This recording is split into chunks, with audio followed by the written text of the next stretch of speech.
इसीलिए आप लोगों से कहते हैं शिव महापुराण की कथा में कभी भी आना तो सोने की चेन पहनकर मत आना, सोने का मंगलसूत्र पहनकर मत आओ, सोना चांदी लेकर शिवपुराण की कथा में मत आओ, महंगा महंगा सामान लेकर शिवपुराण की कथा में मत आओ। क्यों?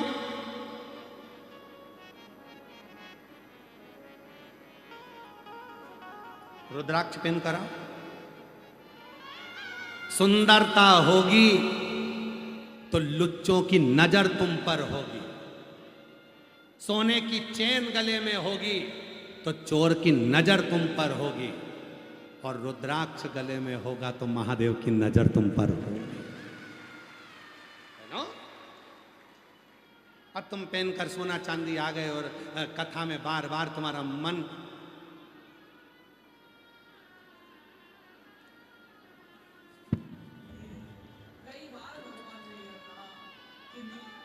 अब मोबाइल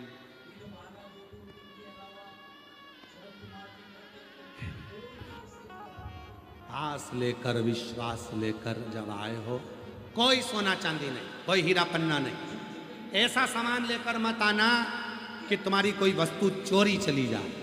तुम खुद आना और भोलेनाथ को अपना दिल देकर चले जाना और कह देना कि अब तुम मेरे घर पर आओ। वस्तु नहीं, हृदय।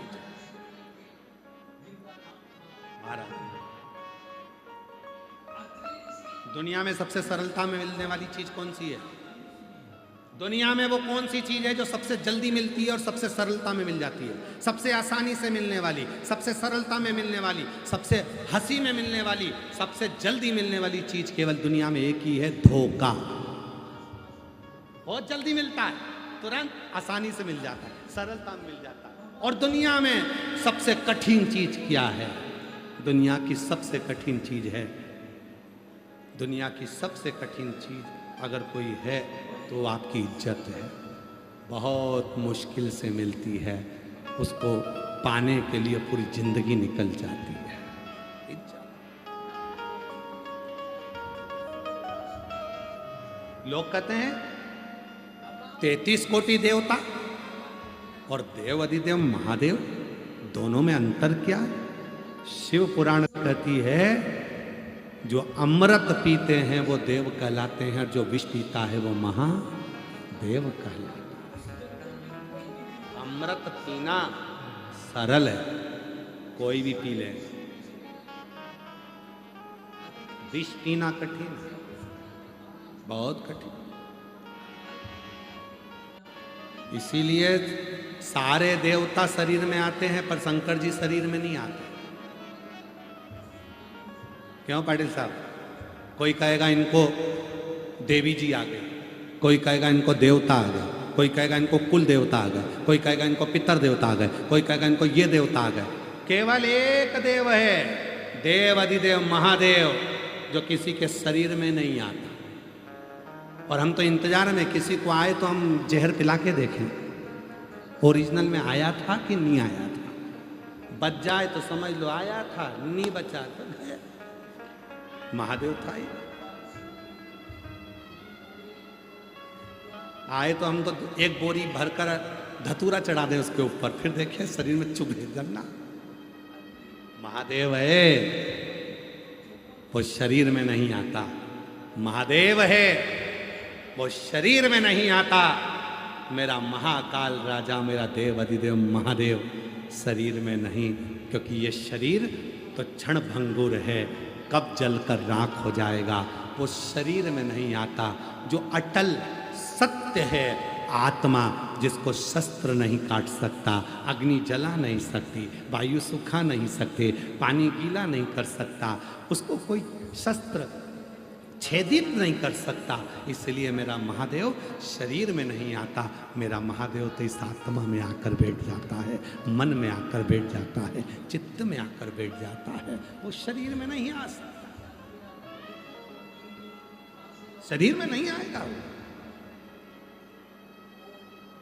और कोई तुमसे कह दे कि इनके शरीर में महादेव जी आते, हाल तो शरीर में आ ही नहीं सकता।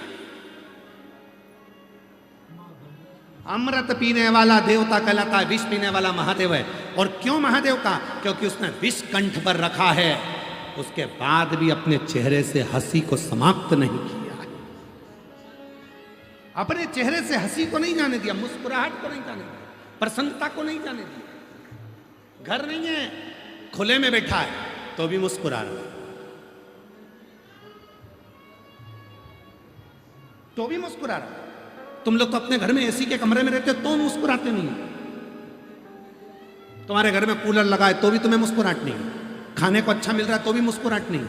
बच्चे अच्छे हैं तो भी मुस्कुराहट नहीं है। पत्नी अच्छी है तो भी मुस्कुराहट नहीं है। पति अच्छा है तो भी मुस्कुराहट नहीं है। गाड़ी है घर में तो भी मुस्कुराते नहीं हो।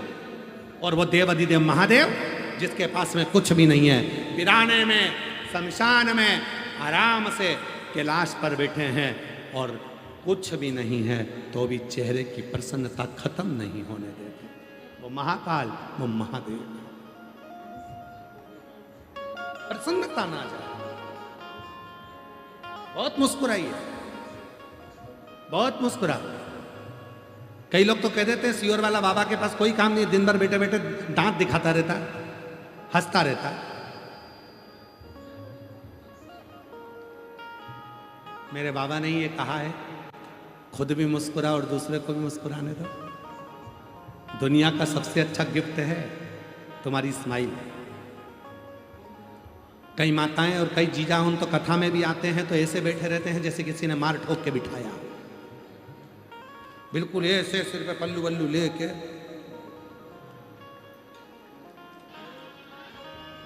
एकदम मुख बंद, पूरी कथा हो जाए, उनके चेहरे पर कोई हंसी ना आए, मुस्कुराहट ना आए।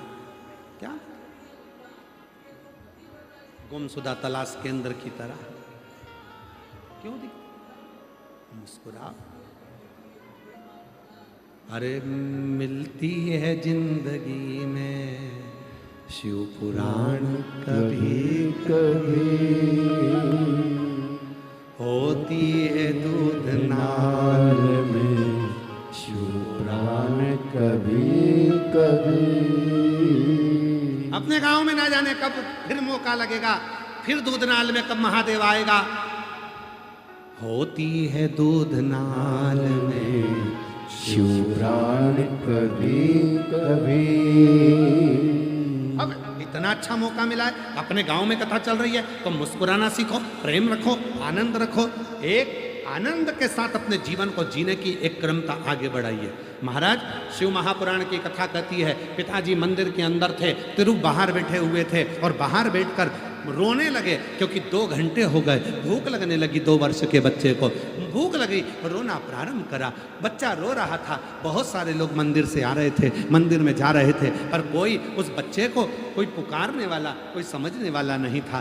तब पार्वती जी को देखा, शंकर भगवान ने देखा पार्वती को, तुम्हारा भगत मंदिर के अंदर तुम्हारी सेवा कर रहा है, तिरुप का पिता अंदर मंदिर में सेवा कर रहा है और बालक बाहर रो रहा है। शिवजी तुम्हारे शिष्य अंदर है।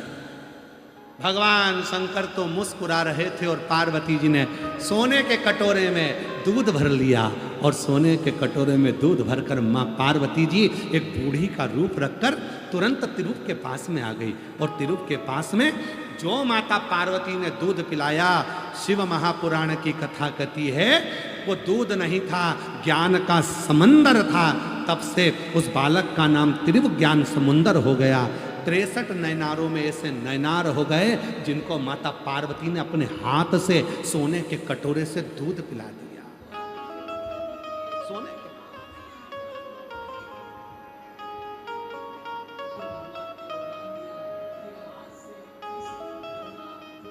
पिताजी आए बाहर, पिताजी ने देखा,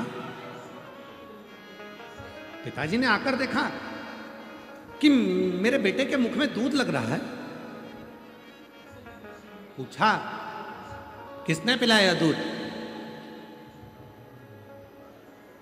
तिरुव ज्ञान समुंदर। काशी वाले के भरोसे चलते हैं, सीहोर वाले के भरोसे चलते हैं, सीहोर वाले के भरोसे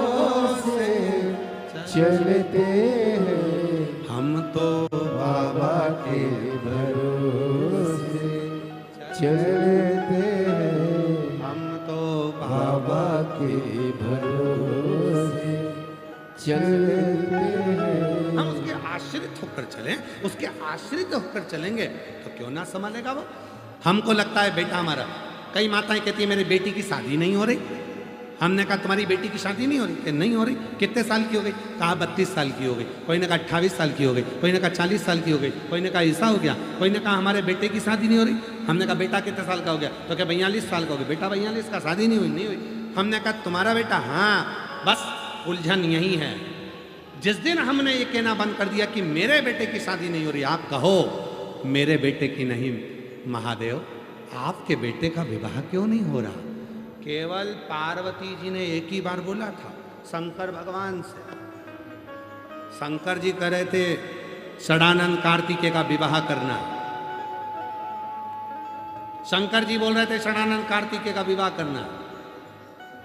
पार्वती जी ने कहा कार्तिकेय को तो कोई भी लड़की दे देगा, सुंदर है, स्मार्ट है, एकदम हैंडसम है, उसको लड़की देने में कहां देरी लगेगी।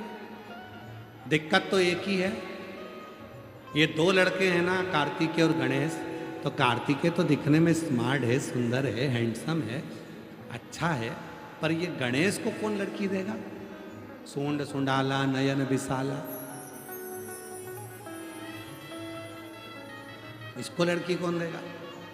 पार्वती जी ने कहा कि सबसे पहले अगर शादी करना है तो गणेश जी की करना। शिव जी ने कहा गणेश जी की शादी? कौन गणेश? भगवान तो आनंद ले रहे थे। पार्वती जी ने कहा तुम्हारा बेटा गणेश। शिव जी ने कहा अब शादी हो जाए, क्योंकि इतने दिनों से पार्वती जी कहती थी मेरा पुत्र गणेश। आज पार्वती जी के मुख से निकला तुम्हारा पुत्र गणेश, तो कह दिया आप विवाह की चिंता मत करो। देव ऋषि नारद को बुलाया। देव ऋषि नारद को बुलाकर कहा नारद जी एक काम करो, हमारे लड़के के लिए लड़की देख कर। नारद जी बोले तुम्हारे लड़के के लिए लड़की? उसको तो तुरंत मिल जाएगी। कार्तिकेय जी को लड़की देने में कौन मना करेगा? शंकर भगवान बोले कार्तिकेय नहीं, गणेश। देव ऋषि नारद बोले श्रीमन नारायण, उनकी तो कभी जिंदगी में नहीं होगी। पेट, हाथी का मुख, कौन अपनी लड़की देगा?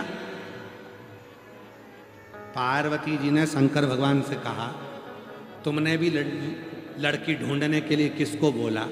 इसकी तो खुद नहीं हुई, वो क्या हमारे बेटे की लड़की ढूंढेगा? शंकर भगवान बोले जिसकी नी हुई है ना वो ही ढूंढ सकता है।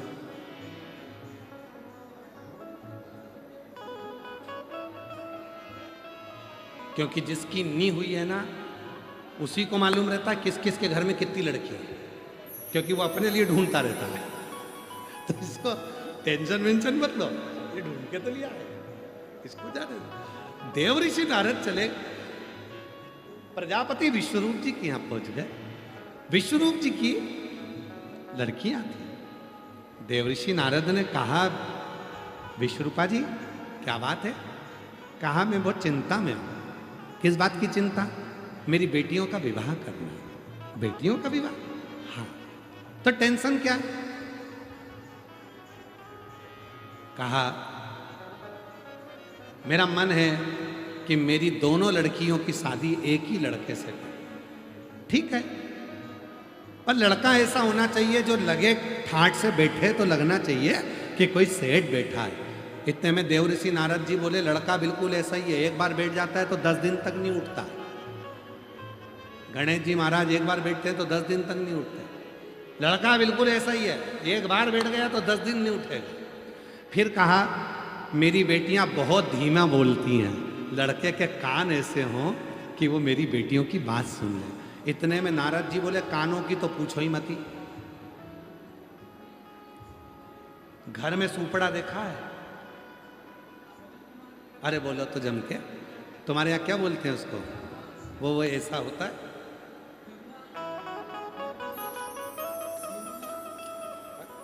क्या बोलते हैं उसको, छाजन, सुपड़ा, सूप। एक होती है चलनी, एक होता है सुपर। दोनों का एक ही काम है, कचरा साफ करना। पर इन दोनों में सबसे ज्यादा श्रेष्ठ कौन है? सूप। चलनी का काम क्या है? चलनी कचरा साफ करती है तो अच्छे अच्छे को नीचे गिरा देती है, बुरे बुरे को अपने पास रख लेती है। और सूप क्या करता है? बुरे बुरे को गिरा देता है, अच्छा अच्छा अपने पास रख लेता है। इसीलिए जिंदगी में बनो तो सूप जैसे बनो, बुराई गिरा दो, अच्छाई अपने पास रख लो। चलनी जैसे मत बनना कि अच्छाई गिरा दी और बुराई अपने पास रख। नारद जी बोल रहे हैं, कानों की पूछो मत ही बहुत बड़े बड़े। ठीक है। फिर विश्वरूप जी ने कहा कि मेरी बेटियों, भोजन बड़ी प्रिय है, हमारी बेटी भोजन बनाए, लड़का ऐसा हो जो सूंघ के अंदर आ जाए। ऐसी तो नाक होना चाहिए। इतने में नारद जी बोले, नाक की तो पूछो ही मत, बैठेगा बाहर, खिड़की में से उठा के खा लेगा। सूंड का पूछो मत। तो विश्वरूप जी ने कहा कि इतना अच्छा लड़का तुम बता रहे हो तो शादी पक्की कर दो। नारद जी बोले, देखोगे नहीं?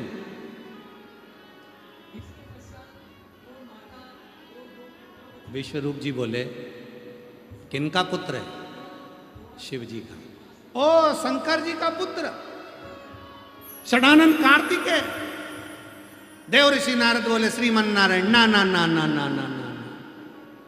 गणेश। विश्वरूप जी बोले, जवाब कल देंगे।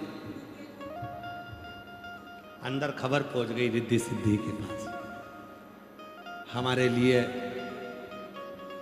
गणेश जी का रिश्ता आया। दोनों खुश हो गए, दोनों। पिता ने पूछा, ऐसा लड़का है, सुंदर दिखेगा नहीं, तुम शादी कर लोगी? हाँ। तो गणेश जी से शादी क्यों करना चाहती है? तो कहा, बुद्धि का देव है, जरूरी नहीं है कि धन हो, बुद्धि हो, विद्वत्ता हो, बहुत। महाराज, जरूरी नहीं कि धन हो, बुद्धि का है। ठीक है। और विवाह पक्का किया।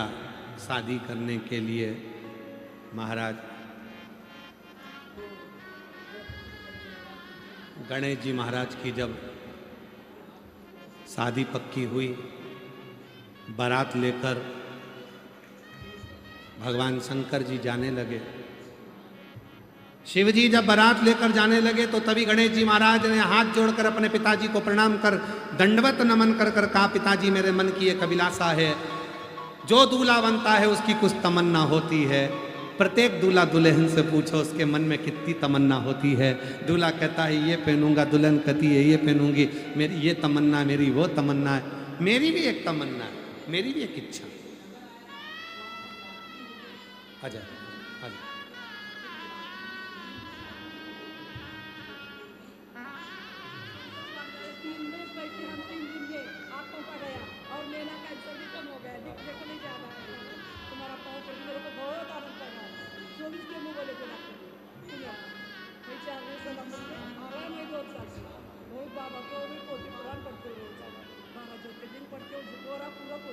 इन्हीं माँ को कैंसर हो गया था, डॉक्टर ने जवाब दे दिया था।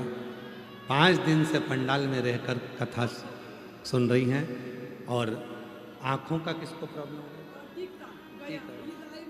बाबा की कृपा, आँखों में टिक था, बाबा की कृपा से पूर्ण तरह से स्वस्थ हो गई। एक बार जोरदार ताली बजाकर साधु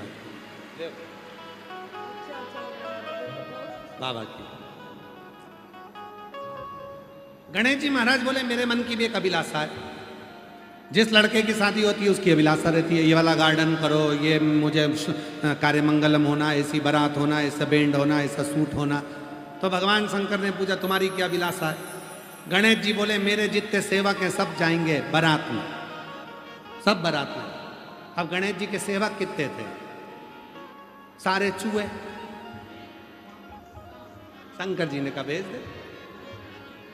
महाराज गणेश जी की शादी के पहले चूहे पहुंच गए सारे के सारे, जितनी मिठाई थी सब कुतर दिए।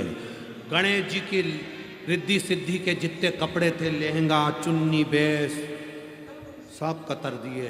सारा मंडप कतर दिया, सारा मंडप, जमीन नीचे से पोली कर दी। 3 जगह पर गणेश जी महाराज जैसे ही चले, एक पांव गणेश जी का अंदर जाए तो दूसरा पांव ऊपर आए। गणेश जी ने कहा बारातियों का स्वागत ऐसे हो रहा है? इतने में विश्वरूप जी आकर बोले बारातियों का स्वागत नहीं, बारातियों ने तो हमारे हालत खराब करके रखी, हमारी हालत।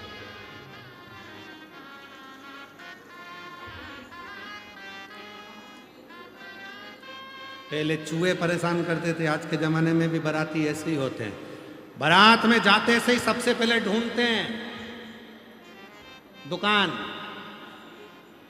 बारात में जाते दुकान ढूंढेंगे, काहे की वो तुम सब जानते हो। गए थे 50 बाराती, लड़की के दरवाजे पर पहुंचते पहुंचते बच्चे 25 बाराती। तो पूछा 25 कहां गए? तो क्या पी के नाच रहे थे, 2 नाली में पड़े, 2 गटर में पड़े, 4-6 इधर पड़े, 25 गायब हो गए, 25 ही पहुंच पाए। अब दूल्हे का पिताजी बेचारा उनको गटर में से निकाल निकाल के बाहर बिठा रहा, चलो पूरे बारातियों की वीडियो बन रही है।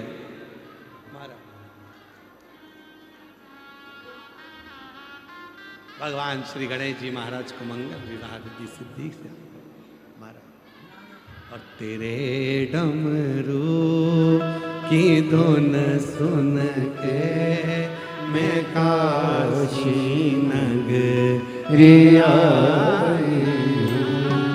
तेरे डमरू की धुन सुन के मैं काशी नगरी आई हूँ।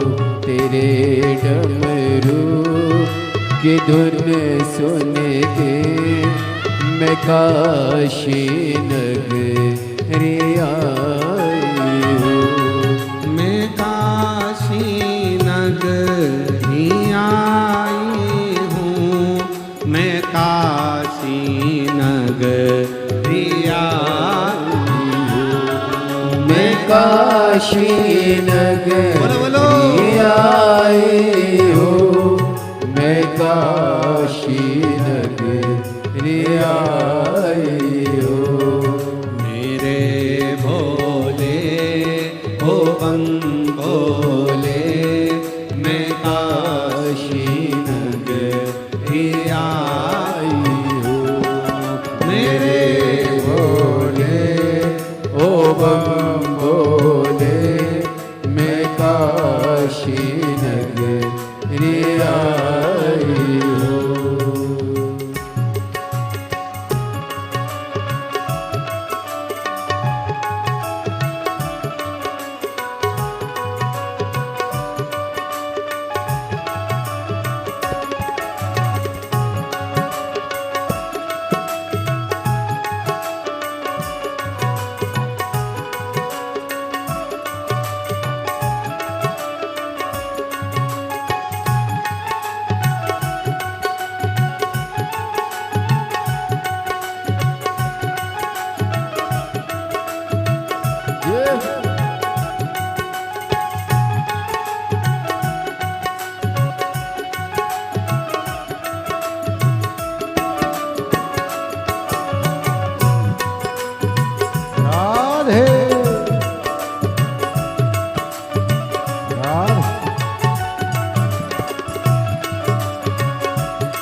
सुना है हमने ओ भोले, तेरी काशी में गंगा है। सुना है हमने ओ भोले, तेरी काशी में गंगा है। सुना है हमने ओ भोले, तेरी काशी में गंगा है। सुना है हमने ओ भोले, तेरी काशी में गंगा है। उसी गंगा में नहाने को मैं काशी नगरी आई हूँ। उसी गंगा में नहाने को मैं काशी नगरी आई हूँ। मेरे भोले ओ बम भोले, मैं काशी नगरी आई हूँ। मेरे भोले ओ बम भोले, मैं काशी नगरी आई हूँ।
सुना है हमने ओ भोले, तेरी काशी में मुक्ति है।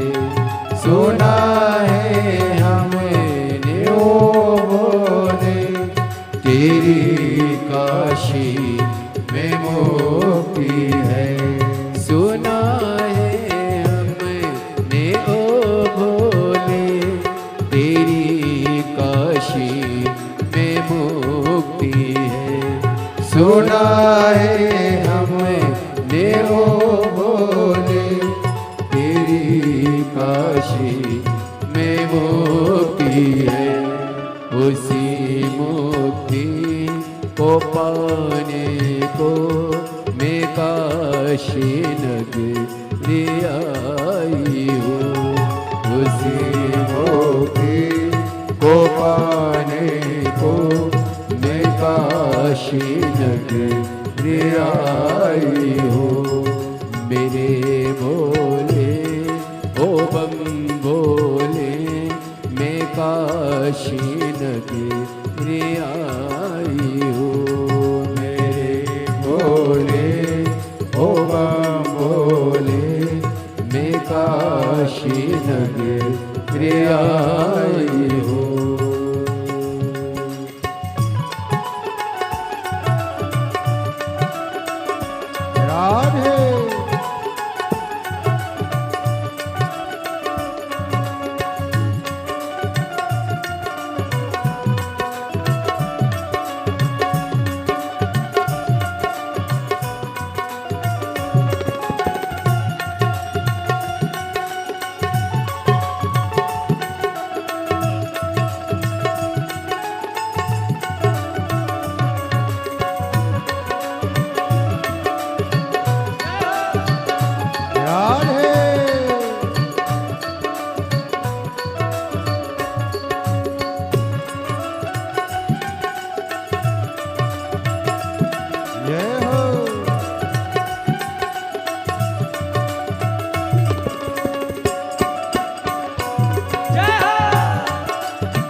राग।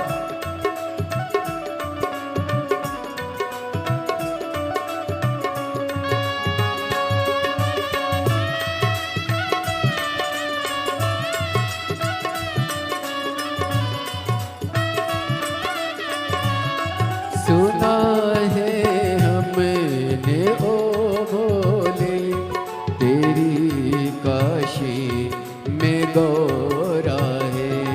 सुना है हमने ओ भोले तेरी काशी में गौरा है। सुना है हमने ओ भोले तेरी काशी में गौरा है। सुना है हमने ओ भोले तेरी काशी में गौरा है।